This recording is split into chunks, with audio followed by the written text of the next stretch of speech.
those gusts are running up to about 35 knots, gale force winds, in other words. Now, this front and associated depression uh, has moved east and will continue to move east. And looking at Tuesday, the center is going to lie at approximately 36 and 176 west. So 36 south and 176 west, or just east of the date line. But winds are very strong from New Zealand. They're strong in an arc. So picture New Zealand up to about 30 and the date line, and then arcing around to wrap around the depression center that I just gave you earlier. 40 knots and higher winds in this. So it's no joke. You don't want to be there. You want to avoid this. Seas 4 meters out of the southwest. Yes, definitely an area to avoid. Now, yesterday I said I was worried about a depression possibly forming near Fiji, and that would be around the 19th and the 20th. That's the time frame. So our two favorite global models are still picking this up as of a few minutes ago and tending to move the depression southeast. Now, what happens after the 21st is, frankly, it's just a guess.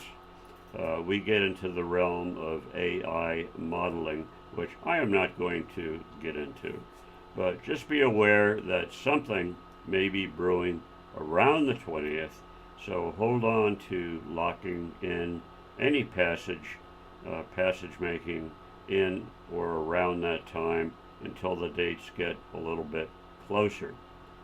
Now, the last thing is we just got an email just a few minutes ago from a vessel that is in the Harbour.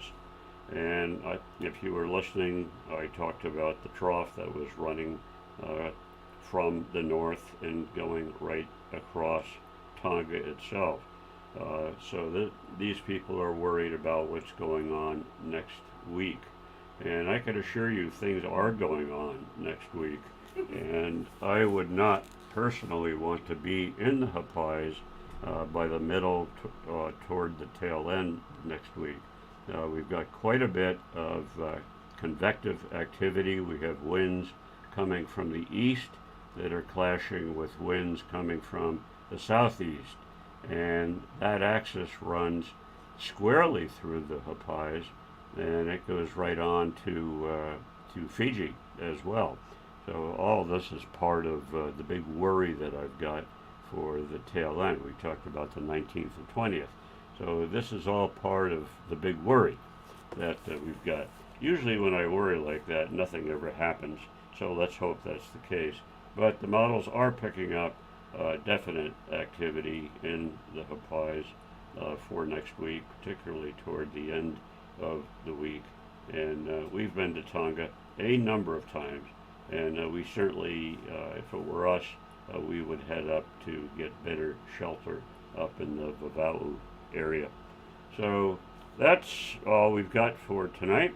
And again, as we get closer to the 19th, the 18th, 19th, 20th, things will become a little bit more clear with regard to any potential depressions forming. So with that, here's the chief.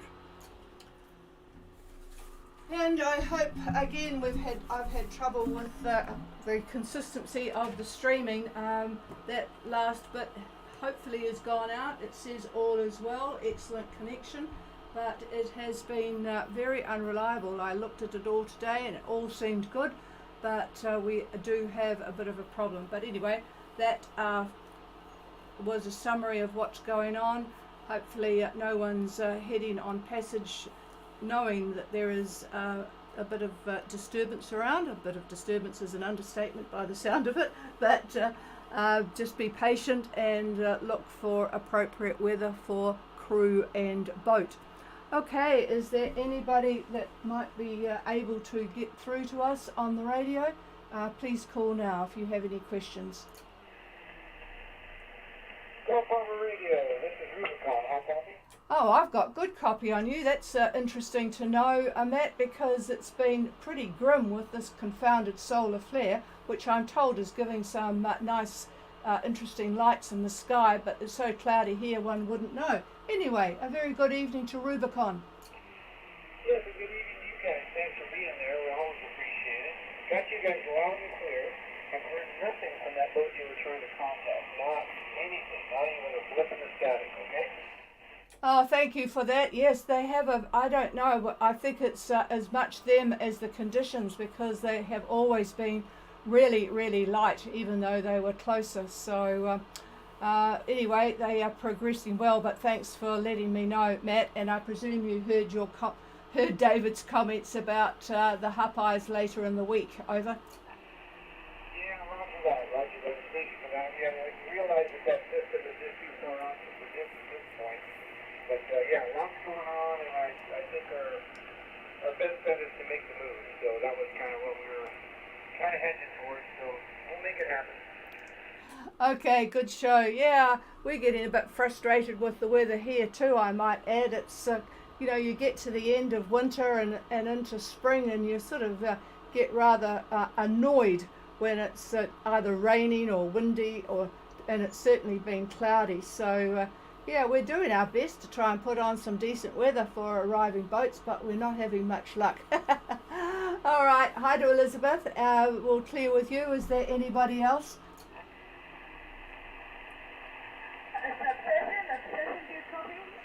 I do indeed, Obsession, and a very good evening to you, Lisa. Go ahead. Hi, I'm just touching base and doing a radio check, and I'm sorry because I didn't hear anything either earlier. Oh, okay. Well, you're getting out loud and clear, so there's no problem with your radio. So, yep, you'll be obviously looking carefully at the weather too. So, thanks for that information, and we'll keep in touch. Over. Okay, and just to let you know, we've got a southerly of about 20 knots at the moment at Musket Cove. Over. Ooh, that'll keep everybody fairly quiet on board. Southerly of 20 knots at Musket Cove. I'll just get that down so David can compare what he's seen on things. Thank you very much for that. I forgot to ask Matt and Elizabeth what they had in Tonga, but I'll probably get reprimanded later. Okay, cheers, but enjoy the... I presume it's fairly crowded at Musket Cove at the moment. Over. Well, yeah, lots and lots of boats. I think probably all sitting waiting and watching weather. Over. Yep, the old analysis paralysis period. So, oh well, give you all something to do. Okay, thanks for that, and we'll clear with Obsession. Is there anybody else wanting a radio check, or Matt, are you still there to tell us what it's like in the Hapais at the moment? Yeah, no problem. Rubicon. Here we got northeast winds, northeast winds, right? Probably 10, maybe 15 in the gust. Okay. Yeah, thanks for that. Yes, we talked to Christian this morning, and up there in the Vavau area, they were having the best of the Tonga weather, really, because Benno was reporting it pretty miserable down in Tongatapu area, but Christian, he had east-northeast 10 to 15, but it was 26 degrees, and actually he had quite a lot of cloud, 90% cloud cover, but they hadn't had the rain that had been further south, so he was quite happy. All right, everybody, sounds like that's about it, and thank you for the weather reports. This is Gulf Harbour Radio. If anybody wants the frequency, now it's all yours. Cheers all.